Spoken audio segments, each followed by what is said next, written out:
it's pretty interesting to see kind of the mindset of both fan bases coming into this game. It feels pretty similar. It's kind of I think both fan bases are a little bit on edge, and it's kind of weird considering that one team has won their last two games, the other has lost their last two games, and we're coming into this, both teams coming in unranked.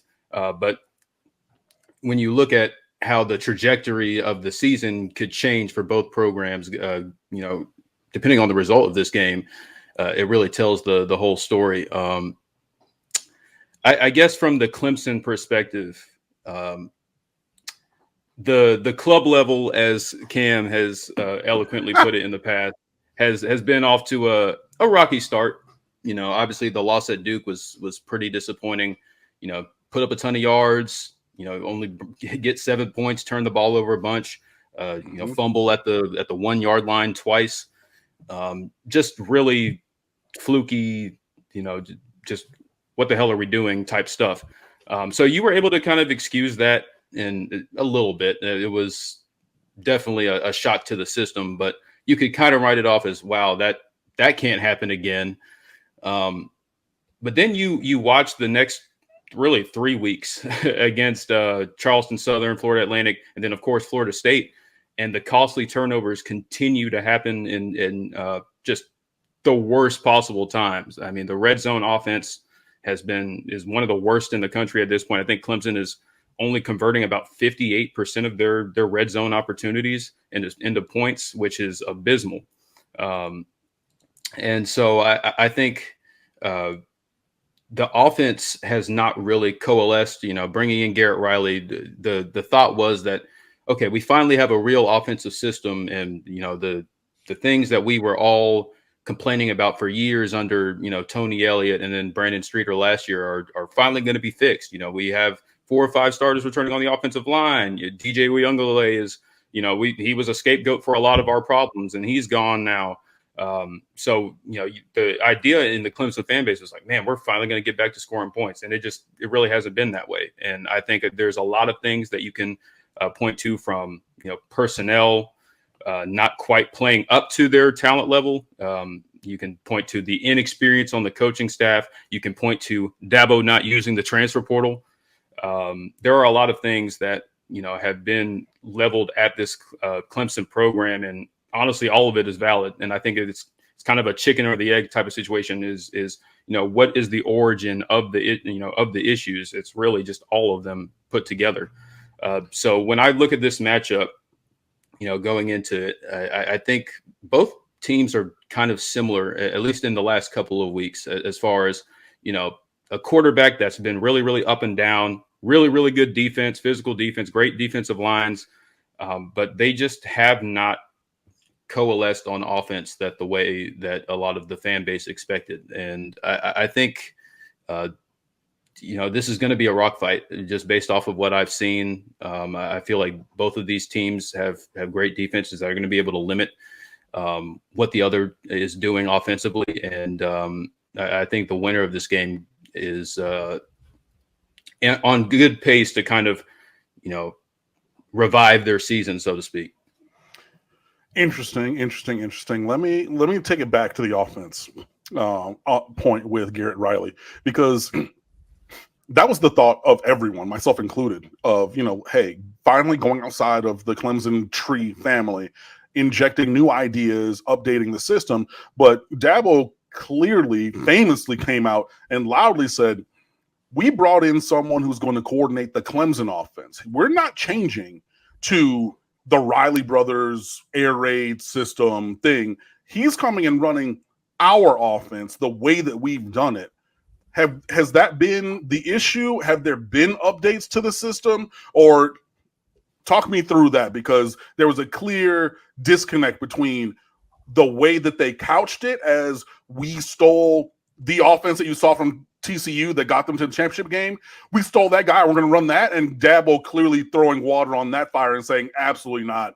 We're running our offense. So walk me through what's going on a little bit. I think it's somewhere in between. I don't think that the offense is completely, has completely changed, like overhauled 100%. But I think when you watch and see some of the concepts that they've run, you see kind of the Garrett Riley influence, and you see kind of what they're trying to be. I think the comparisons to TCU last year, and Garrett Riley has spoken about this. He was pretty candid when asked about how the offense has kind of not really looked like how it did at TCU, and he was frankly just like, we don't really have the personnel that we had. He basically said that. He said, we kind of, the personnel is what it is right now. And so that told me I don't really have the personnel that I had at TCU. I mean, I don't have a Right. 5th-year, 6th-year quarterback, first-round draft pick at wide receiver, 2 1,000-yard backs, veteran offensive line.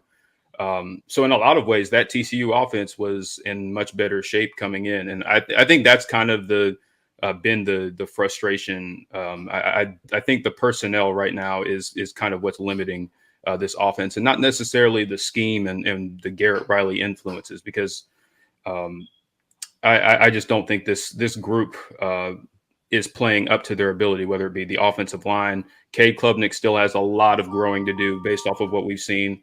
And you haven't been able to run the ball as consistently as you had hoped. And, the wide receivers are, while they're better than they were last year, they're still not they're not the wide receivers that you used to associate with Clemson in the past. So I think it's a lot of things that have kind of limited how this offense has been able to operate. Okay. So then Miami's defensive coordinator and head coach both noted Cade Klubnik's athleticism being a positive for Clemson's offense. So between him and Will Shipley, and obviously to an extent Phil Maffa, because they're kind of doing a thunder and lightning thing, how do you see that trio affecting the game in the running game and the pass game? But that trio of guys in the backfield, Klubnik, Shipley, and Maffa, what should be daunting for Miami as we go up against that trio? Yeah, I mean, I think you should expect to see a good bit of them. I mean, the prevailing, connotation that people have when they think of air raid is, they throw the ball a bunch, and it's a lot of passing, a lot of quick passes, not a whole lot of running. It's really just you run every once in a while just because you have to. But Garrett Riley has been a run-first coordinator throughout, at multiple stops. I mean, he was 55-45 run to pass at TCU. He gets the quarterback involved in a lot of design runs. So you're going to see, Clemson really try to emphasize running the ball. And I think you kind of saw it in the second half of that Wake Forest game, which was another rock fight that was something to watch. But they ran for over 160 yards in that second half because they just decided to line it up and run the ball and, stop screwing around and stop letting Cade Klubnik put the ball in danger and turning it over, and just let Will Shipley, Phil Maffa cook, and then, spell them a little bit with some design Cade runs and a pass here or there. So I think you're going to see a lot of that. I think they kind of started to find something on the offensive line in the second half of that game, because that has been a point of emphasis, is, kind of figuring out who the best 5 is. And I think in that second half, they really found a group that they really liked that you'll see on Saturday. So, yeah, I think the run game is going to be heavily emphasized. They're going to do a lot of, Garrett Riley is a huge counter guy. That's the bread and butter play. You're going to see counter over and over and over again in different ways. And he mixes it up formationally a lot. But I think that's really what you're going to see a lot of from Clemson, and not really a whole ton of Cade Klubnik dropping back if they can avoid doing that. Well, we saw counter ad nauseum against North Carolina in, what was that, 2020, because they ran for 793 yards or whatever it was. So that's a little bit daunting. Yeah. I mean, everybody remembers that because they're still running from that same game, honestly. But in terms of the Clemson defense, so there's some old guys, honestly, Jeremiah Trotter and Xavier Thomas, who was like a top 5-star recruit in like 2018 or something, who's still around. Six-year guy. Yep. Yeah. Hey, look, we got a dude with my same first name, Cam, who transferred from Oregon, who's an 8th year, and he's going to petition for a 9th year. But he had like 4 season-ending injuries, so Wow. he hasn't been playing through all of it. But still, Is this the tight end, right?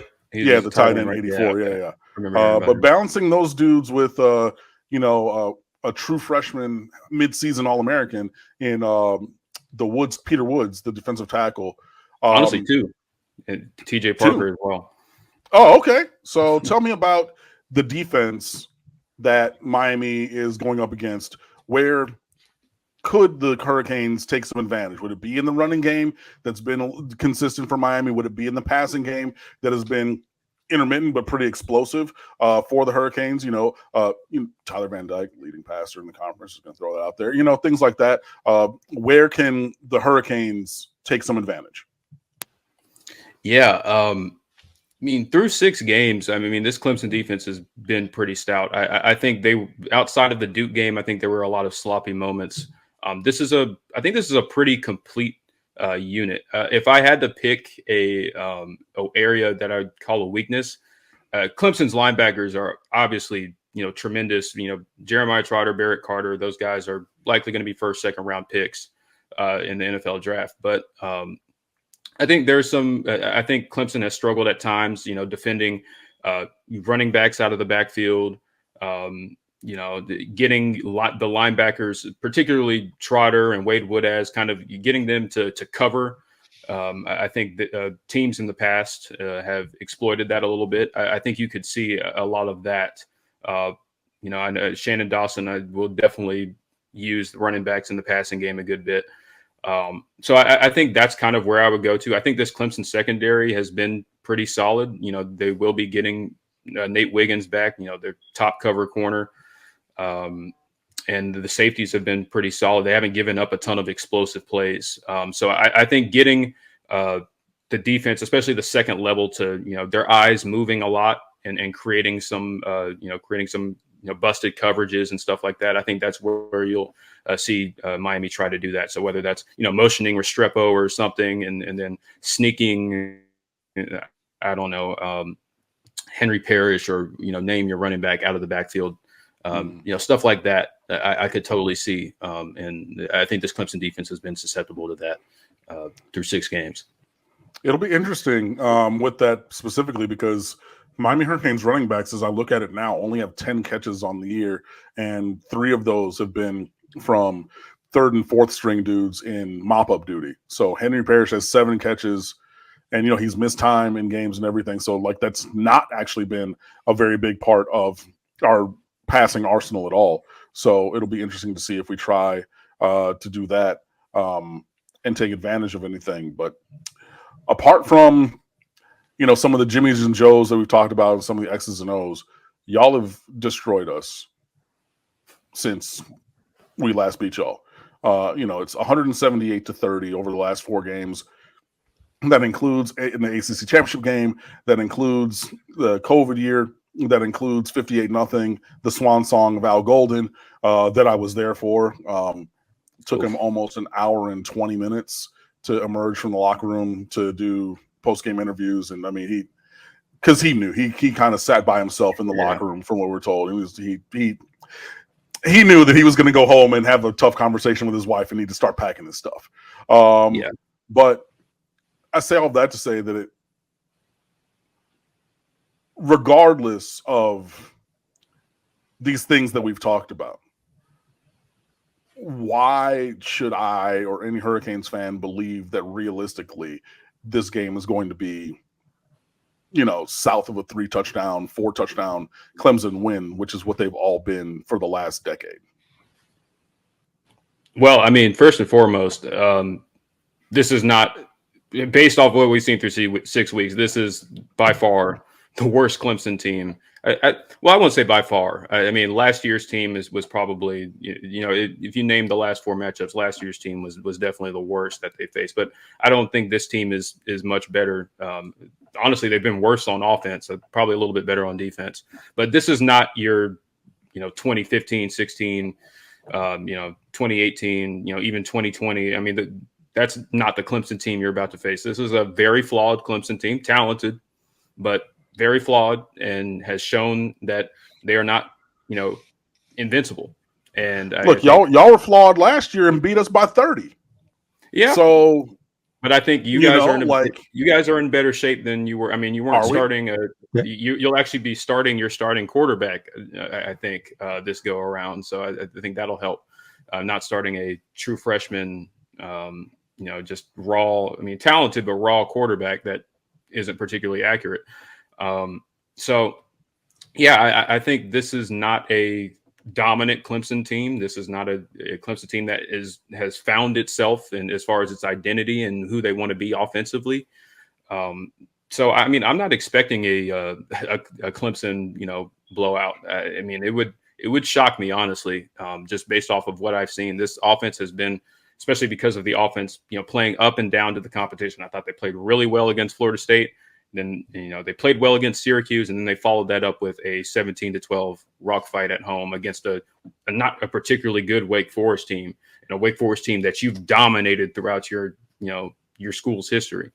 So I think Miami fans should feel confident about this game being competitive. I think it could go either way. I know the spread is I think Clemson is a 4-point favorite at this point in time.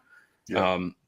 I mean, I think this is going to be a rock fight. I don't expect this Clemson offense to just all of a sudden find some explosive plays and Kate Klubnik looks like a Heisman contender. But who knows? Look, there's ways for y'all to put points on the board absent that. And wouldn't it be so very Clemson, especially in this matchup, right, that y'all have dominated for, since 2010 was the last time that then there was a gap, but like 15, 17, 20, and 22 with all them blowout wins against us, right?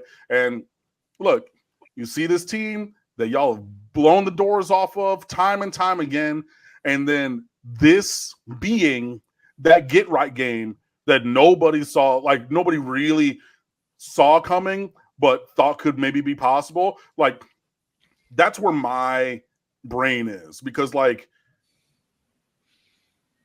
it like this season seems like at this point from the performance of the team is slipping away from Miami, and you have a couple things go wrong early against y'all and it snowballs, and then all of a sudden Clemson looks like capital letters Clemson that y'all have been for the last 10 years in conference, and then Miami's struggling and Cristobal's record drops below 500 for his career at Miami, and all of a sudden it's 42 to 18, 42 to 10, 17 or something like that again, like last 2 years ago. And then it's like, well, where did this come from? It came from the fact that Clemson played Miami. Like, I could very strongly see that happening on Saturday. If I may jump in real quick, because my brain is somewhere between those two marks in this way. I'll make a very rare comparison between Clemson and Iowa, where Iowa is a 3-point favorite against Minnesota this week.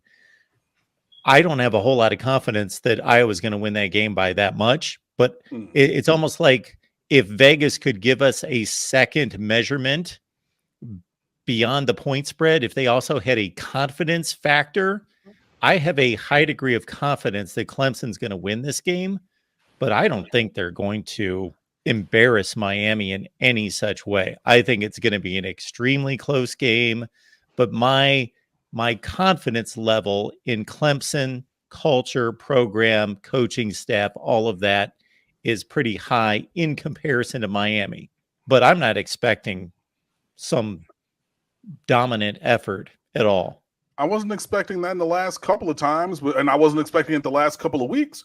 But you turn the ball over 9 times in 2 games, or 7 times, accepting the final snap of the both 2 games, whatever. But you turn the ball over that much, and who's to say, how things really are going to go? Tyler Van Dyke was seen on Monday with his right leg entirely wrapped up. So who knows what his mobility standpoint is going to be, and that's his back leg that he's going to push off of. So, hey, maybe he doesn't feel great. Maybe he floats a ball down the middle. Maybe he, zeroes in on Xavier Restrepo again. Maybe one of those, incredible defensive linemen that, even though the defense is not where it once was, the defensive line of Clemson is still pretty good. One of those guys gets loose, you get a sack fumble, all of a sudden you get a short field. Like these things are, and I wish that I were just pulling things out of thin air, but again, however you want to count it, I'll just go with the total number 9 just for ease. But 9 turnovers in the last 2 weeks.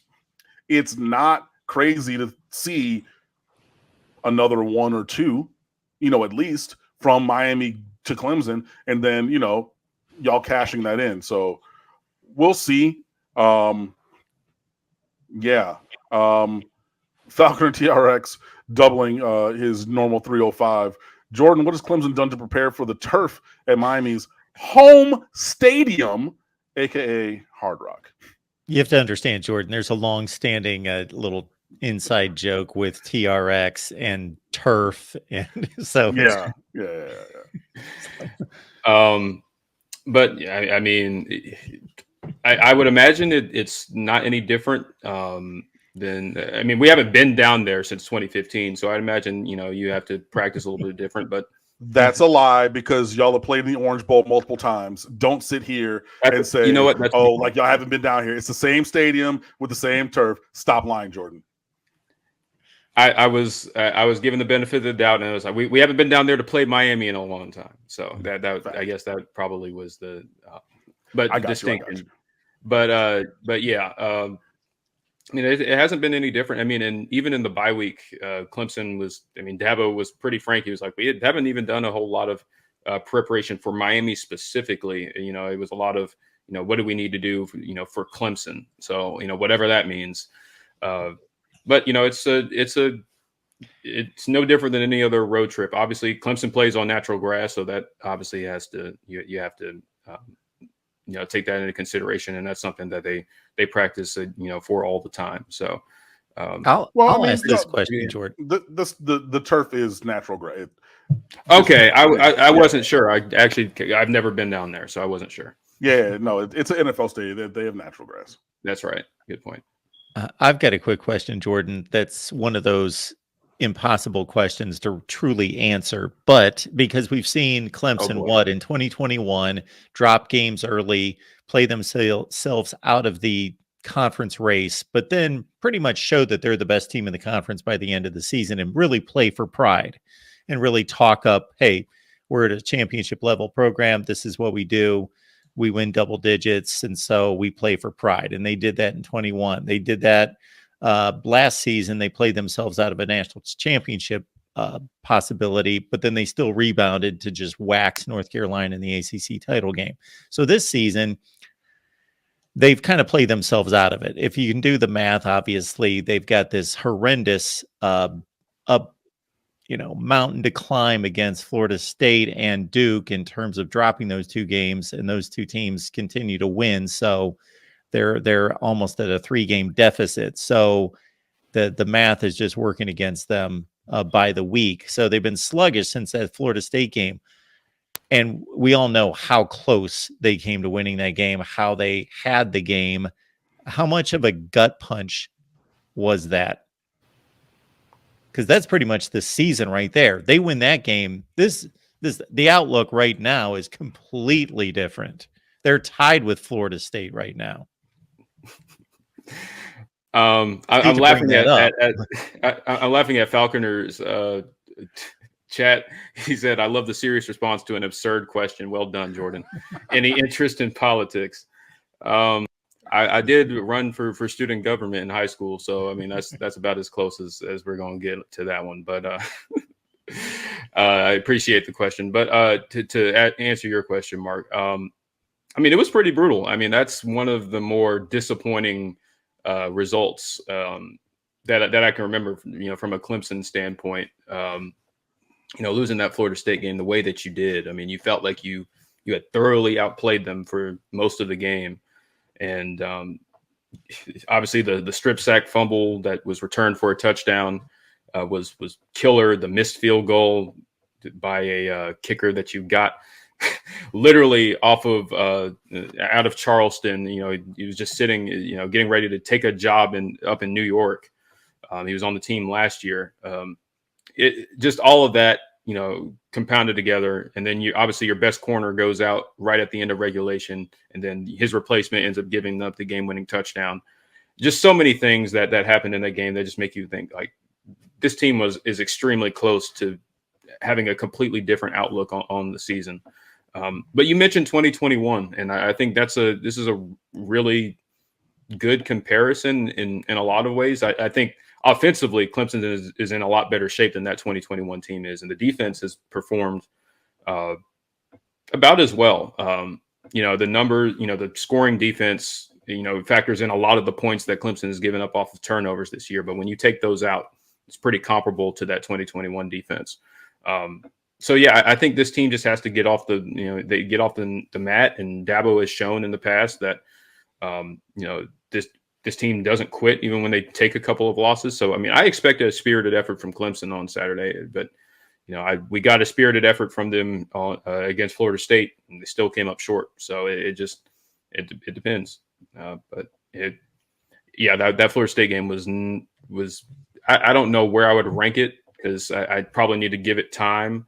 But that was a pretty gut-wrenching loss, and I went in expecting a loss. I predicted a loss on my show, and still was not prepared for how that game played out.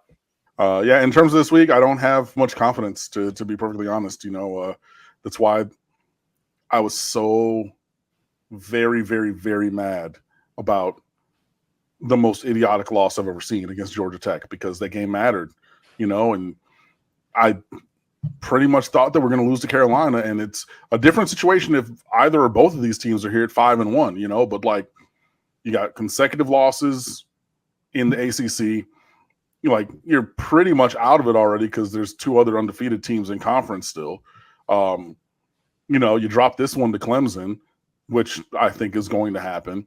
And, then Mario Cristobal drops to 0-6 at home in ACC play since he's taken, we have not won a home conference game with him as our coach. Now you're 4-3, and, where are you going to rally? And I mean, it's the inverse of what you were talking about of the Clemson program under Dabo Swinney. Even if you get, knocked down, you get up, you punch back, you figure it out, you find the path forward, rally the troops, batten the hatches, all that stuff, push forward, find some wins, you increase the performance, everybody dials in, and boom, boom. But for Miami, and so that's the same old Clemson that y'all have been for a decade.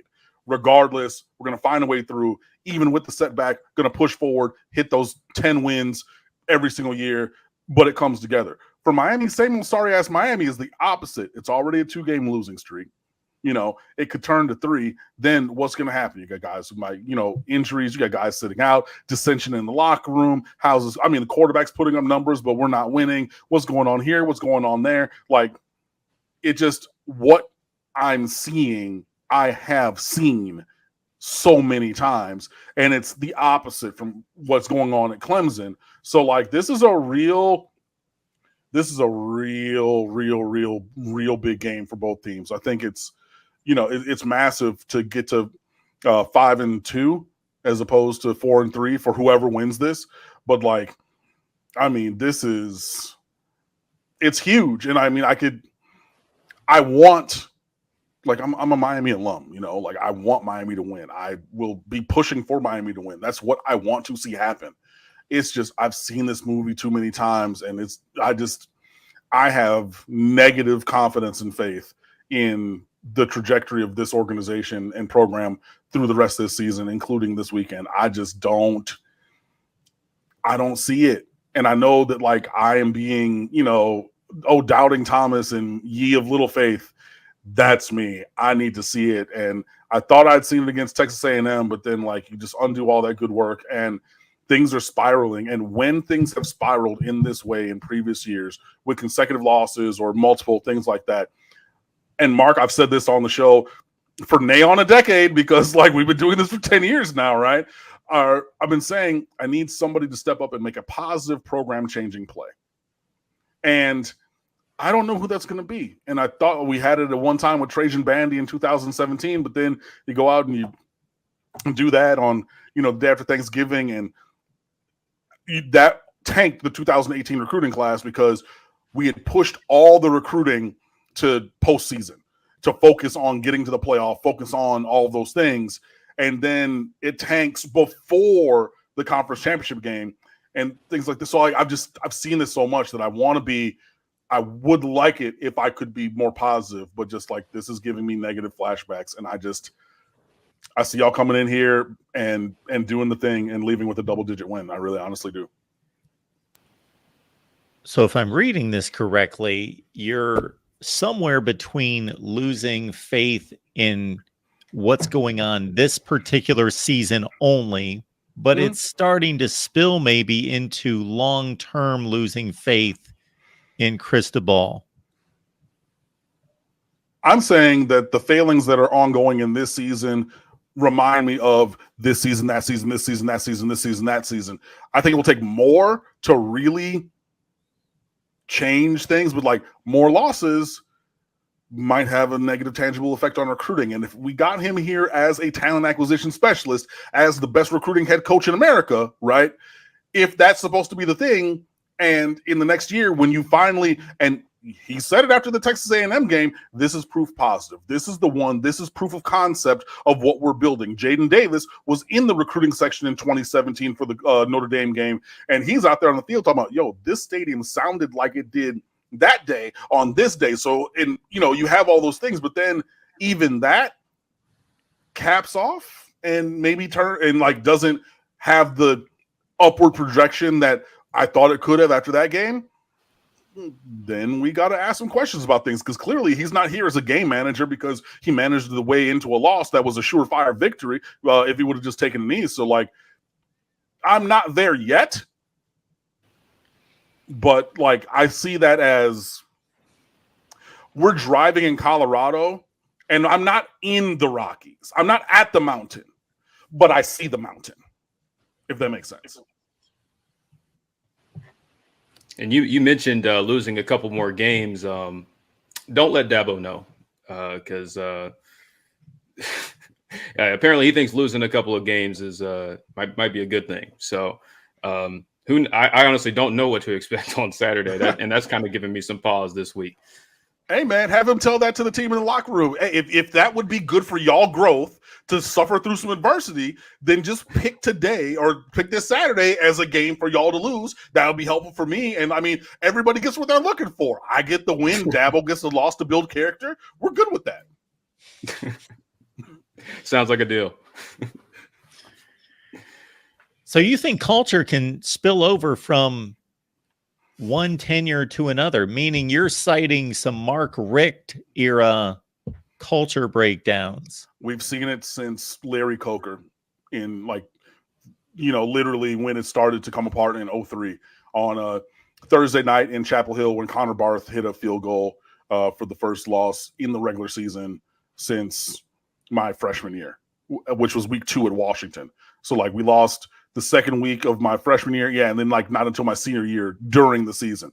I actually am saying that because we've seen this. And I know that is what Mario is trying to correct. He's trying to leave that in the past, but this feels very, if we got to go back to what Mark Richt's first year when we won 3 games or 4 games to start, but then lost 4 games in the middle of the season, back to back to back to back. That 2015 season when everybody in America got to make fun of Notre Dame for going 4-8, except for us because we found a way to lose to that terrible team.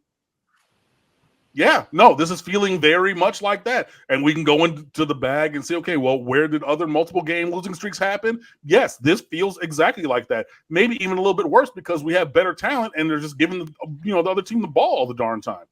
And North Carolina was on the level. That Georgia Tech team is terrible.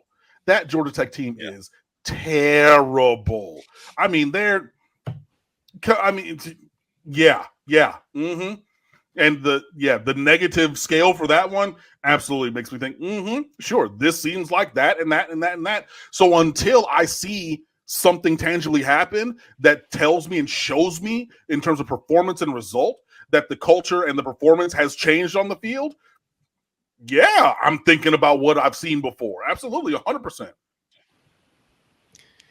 All right, guys. Any final takes? Clemson by double digits.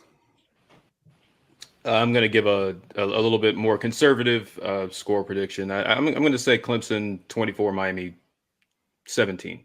That's kind of where I feel. Not all, I'm giving like a 3 confidence on it. I really don't think this is a Clemson team that's going to blow a team of Miami's caliber out right now, just based off of what I've seen. But Cam, as you mentioned, I mean, Dabo seems to like to get this team up for Miami for whatever reason. I mean, I remember the video of him cutting the chain. Was that after? I think that was after the ACC championship. It was 2017. In 17, yeah. The turnover chain. Yeah, I know that was that one blew up. So he does seem to get some joy out of beating up on Miami. So maybe he does get the team up. But I don't know, just based off of what I've seen, I mean, that 2017 team is miles ahead of where this team is right now. So I think while Miami has lost 2 games and the way that they lost these last 2 games, I think they're better than that. I mean, and I think the narrative is a lot different if they take a knee against Georgia Tech, and they, even if they still lose the way they did against North Carolina. I mean, you come out with an ugly win, but you're 5-1. Well, I mean, it's not even the narrative; it's the actual state of affairs being different. But yeah, what I think it is I used to work at Miramar High School. I mentioned that earlier. So I called Geno Smith's games from the press box his junior and senior year of high school, and honestly, I think that West Virginia hanging 70 on y'all in that Orange Bowl took that personally against the city of Miami and then transferred that to the University of Miami. I was like, we had nothing to do with it. We were like, literally, we got tickets at the schoolhouse. I was the choir director. Me and the band staff, like 5 of us went with those tickets and sat in the upper deck and watched that happen. But obviously, yeah, Dabo said, no, that happened in Miami. We don't play West Virginia all the time. But what we can do is when it's in Miami or against the University of Miami, we're going to light that fire from that day and spin that forward against the U. I honestly think that's where it comes from because there's no other reason.